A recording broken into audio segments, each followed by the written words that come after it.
لہٰذا مدیان کے کاہن کے پاس موسیٰ کے ساتھ کیا ہوا؟ میں اس شخص کی ہر لحاظ سے بہت زیادہ تعریف کرتا ہوں کیونکہ اس کے دل میں مصر سے اپنے لوگوں کو چھڑانے کے لیے ایک درد تھا۔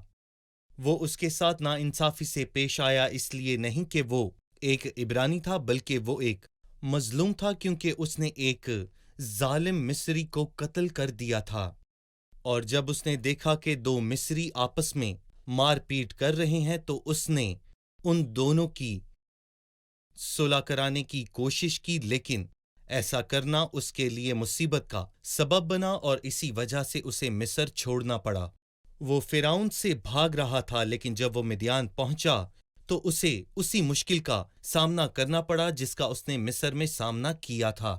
جنسی تعصب کی وجہ سے مردوں نے لڑکیوں پر ظلم کیا، مدیان کے کاہن کی بیٹیوں پر، اور اسے یہ ظلم بالکل بھی اچھا نہیں لگا تھا، لیکن خدا اسے سکھانا چاہتا تھا، اس لیے خدا نے اسے وہاں بھیجا تھا۔ مار کر ریت میں دبا دینا خدا کو قابل قبول نہیں، خدا کے پاس دوسرا راستہ بھی ہے، اور خدا نے اسے مدیان کے بیابان میں نرمی، عاجزی اور نہ جانے کتنے اور اسباق سکھائے۔ موسیٰ نے سفورہ سے بیاہ کیا اور خدا نے اسے ایک بیٹا دیا۔ اس نے اس کا نام جرسوم رکھا کیونکہ اس نے کہا کہ میں یہاں مسافر ہوں، اور جرسوم کا مطلب مسافر ہے۔ جی، خدا سفورہ کے ذریعے موسیٰ کو عزت دیتا ہے اور خدا اسے معاف کرتا ہے، اسے اولاد دیتا ہے۔ آپ اسے کیسے دیکھتے ہیں؟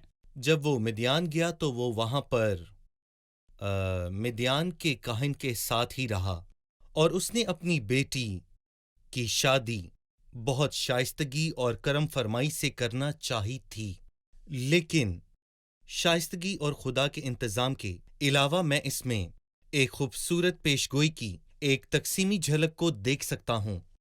موسیٰ نے اپنے لوگوں کی خدمت سے شروع کیا، لیکن انہوں نے اسے رد کیا، بالکل، اور اسے مصر کو چھوڑنا پڑا اور مدیان میں جانا پڑا، اور وہاں پر اس نے ایک غیر قوم کی عورت کے ساتھ بیاہ کیا تھا۔ اور یہاں پر میں کہنا چاہوں گا کہ اس کہانی میں میں کچھ اور بھی بڑے واضح طور پر دیکھ سکتا ہوں۔ مسیح اپنوں میں آیا، لیکن اپنوں نے اسے قبول نہ کیا، اور جس دورانیے میں وہ اپنے لوگوں سے دور رہا، وہ اس وقت ایک غیر قوم یعنی دلہن کے ساتھ متحد ہو گیا جو کلیسیا ہے۔ اور یہاں پر موسیٰ کی ایک خوبصورت شبیہ ہے جو کہ اپنے لوگوں میں رد کیا گیا، لیکن اس نے غیر قوم کی لڑکی کے ساتھ شادی کی اور وہ دوبارہ اپنی قوم کے پاس واپس آ گیا۔ لیکن اس بات کو ہم وقت کے ساتھ اپنے آنے والے پروگرامز میں دیکھیں گے۔ لیکن جب وہ واپس آیا تو اس کے لوگ اس کے آگے جھکے اور اس کی پرستش کی، اور اسی بات کو ہم مسیح میں دیکھیں گے۔ جب وہ آئے گا سب اسے قبول کریں گے۔ بہت شکریہ بھائی۔ عزیز ناظرین، ہم ان آخری الفاظ کے ساتھ آپ سے رخصت چاہیں گے۔ کلام مقدس کی 23ویں آیت کہتی ہے، اور ایک مدت کے بعد یوں ہوا کہ مصر کا بادشاہ مر گیا، اور بنی اسرائیل اپنی غلامی کے سبب سے آہ بھرنے لگے اور روئے، اور ان کا رونا جو ان کی غلامی کے باعث تھا خدا تک پہنچا۔ ہاں، جو دل برداشتہ ہوتے ہیں خدا ان کا رونا سنتا ہے۔ لہٰذا ہم سب کو بھی صبر کرنا ہے اور اس کے آنے کا انتظار کرنا ہے۔ ان الفاظ کے ساتھ اگلی قسط میں آپ سے پھر ملاقات ہوگی۔ خداوند آپ کے ساتھ ہو۔